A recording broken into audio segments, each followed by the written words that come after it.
Darrell, una sconfitta che veramente brucia, cosa è mancato in campo dopo quei primi 10 minuti, come potremmo dire, a bomba, e cosa si sarebbe magari potuto fare di più? Ma come dicevo prima, non è la sconfitta che mi dà molto fastidio, è più mancanza di un reazione da parte dei giocatori su certe fasi del gioco.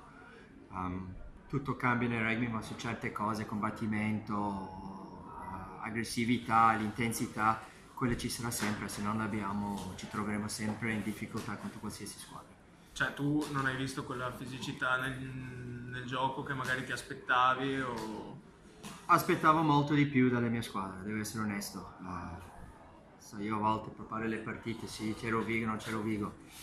Io guardo la prestazione delle mie squadre e oggi è stato non sufficiente. Come diceva appunto lo stampa prima, un passo indietro sembra essere stato fatto rispetto magari alle coppe europee.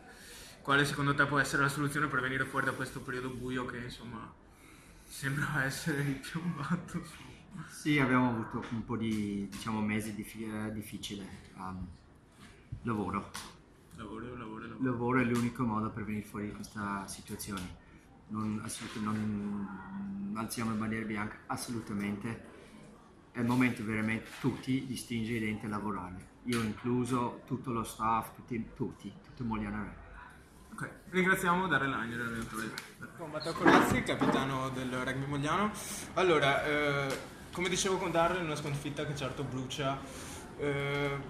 Quali sono secondo te gli ingredienti che insomma sono mancati oggi in campo, gli aspetti un po' più particolari che insomma... Ok, allora diciamo che nei momenti di difficoltà una squadra ha bisogno di aggrapparsi nelle cose in cui è più abile. In questo caso noi abbiamo un forte drive, una buona touche, dei buoni movimenti e questo ci sono mancati. Essendo mancati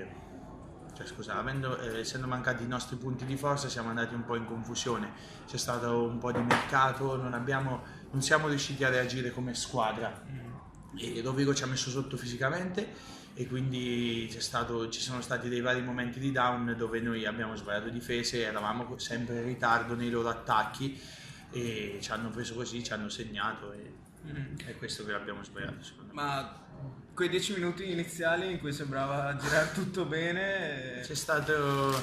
Noi abbiamo passato la prima parte dell'anno a non azzeccare mai i primi minuti, nel senso a reagire sempre. In questo momento facciamo bene, ci manca sempre qualche pezzo, ci aspetta un mese difficile, molto difficile, ma noi in questo momento quello che ha detto ai ragazzi e quello che mi sento dire a voi è che in questo momento ci manca secondo me un po' di coesione che troveremo lavorando come al solito e se riusciamo a tenere la concentrazione alta e il focus per 80 minuti siamo competitivi sempre. Come l'ultima partita con Viadana abbiamo avuto un momento di stop di pochi minuti, ci hanno segnato 14 punti che ci siamo tenuti fino alla fine. In questa partita non siamo stati sempre presenti in campo e le nostre sconfitte nascono da questo. Troveremo fra di noi e naturalmente con la società, troveremo dei modi per risolvere i nostri problemi e affrontare al meglio queste 3 partite fondamentali per il nostro cammino. La testa per Petrarca com'è?